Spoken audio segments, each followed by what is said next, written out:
ሰላም ጤና ይስጥልን ውድ የዜና ላፍታ ተከታታዮቻችን ከሁሉ አስቀድመን አክብሮታዊ ሰላምታችን ይድረሳችሁ ብለናል። ለሰዓቱ የመራረጥናቸውን ዜናዎች ይዘን ተገኝተናል። አንኳር ጉዳዮችን በማስተዋወቅ እንጀምራለን። የህወሓት ህጋዊ ሰውነትና የፕሪቶሪያ ስምምነት በመርህ ላይ የተመሰረተ ህዝባዊ ወያኔ ሓርነት ትግራይ ግልጽ አቋም በሚል ስያሜ ባወጣው መግለጫ ላይ ዋና ያልናቸውን ሐሳቦች ስለያዝንላችሁ አብራችሁን ቆዩ። ኦሮሚያ ክልል ምስራቅ ቦረና ዞን ጉሚ ኤልዲሎ ወረዳ 13 የመንግስት ሰራተኞችን ጨምሮ 18 ሰዎች በታጣቂዎች መታገታቸውን የወረዳው ባለስልጣን ተናገሩ። ይህም የዝርዝር ዜናችን አንዱ አካል ነው። ከውጭ ዜና ህንድና ፓኪስታን አስቸኳይ የተኩስ አቁም ስምምነት ለማድረግ ተስማሙ። መረጃው ዝርዝር አለው። አሜሪካ በቻይና ላይ ጥላው የነበረውን የ145% ታሪፍ ወደ 80% ዝቅ ልታደርግ ነው። በዚህ መረጃ ላይና ዶናልድ ትራምፕ ህገወጥ ስደተኞች አሁኑን የበረራ ትኬታችሁን በነፃ ቁረጡና በራሳችሁ ፍቃድ ሂዱ በማለት ጥሪያቸውን አሰምተዋል። በእነዚህ ሁለት መረጃዎች ላይ ጠለቅ ያለ ዳሰሳ ስለምናደርግ እስከ ጥንክራችን ፍጻሜ አብራችሁን ቆዩ በማለት ቻናላችን ላይክ፣ ሼር እና ሰብስክራይብ በማድረግ እንድትከታተሉን አክብሮታዊ ግብዣችን ነው። አሁን በቀጥታ ወደ ዝርዝሩ እንውሰዳችሁ።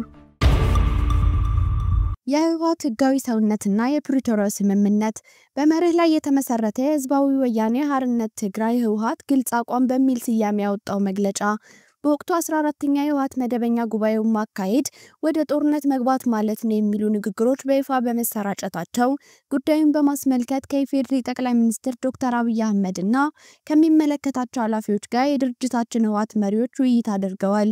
በውይይቱ መጨረሻ ነባሩ ህጋዊ የእውቅና ሰርቲፊኬታችሁ እንዲመለስላችሁ ዳግም ጥያቄ አቅርቡ ይመለስላችኋል። ከዛም 14ኛ መደበኛ ጉባኤያችሁን ብታካሂዱ ይሻላል የሚል ነበር።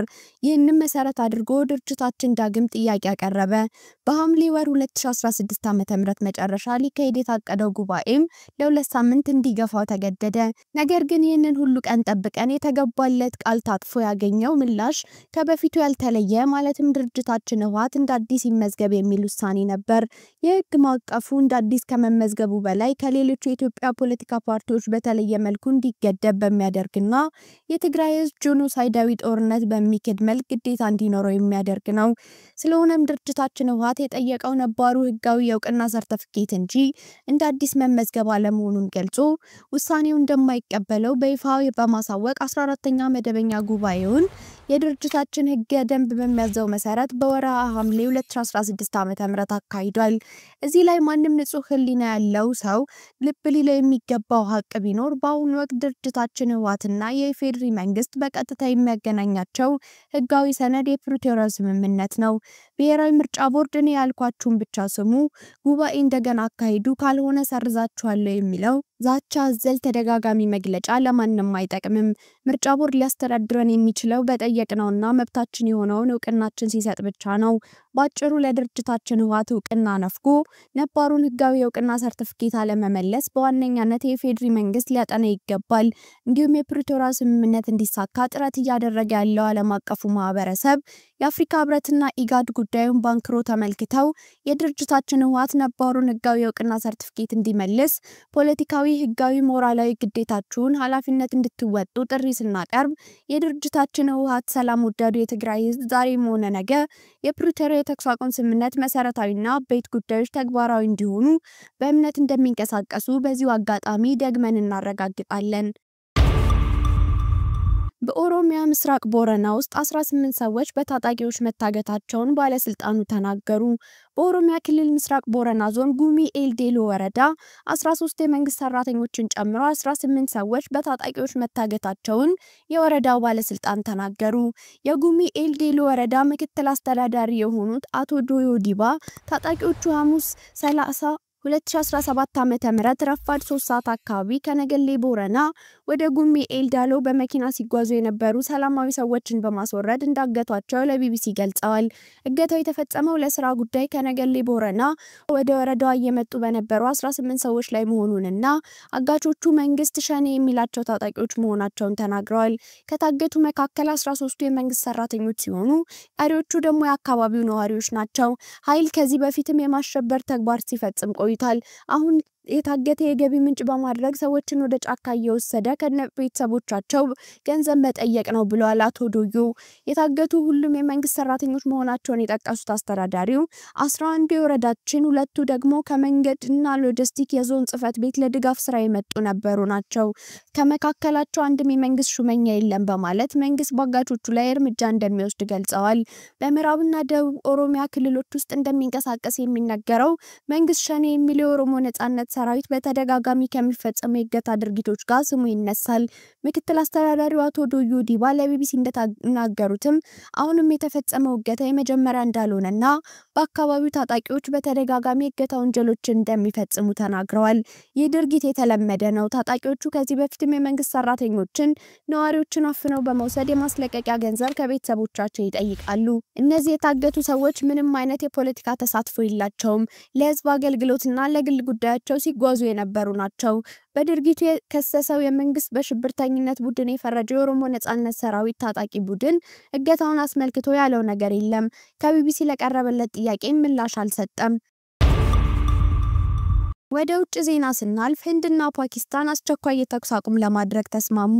ህንድና ፓኪስታን በአሜሪካ አሸማጋይነት አስቸኳይ የተኩስ አቁም ለማድረግ መስማማታቸውን ፕሬዝዳንት ዶናልድ ትራምፕ አስታውቀዋል።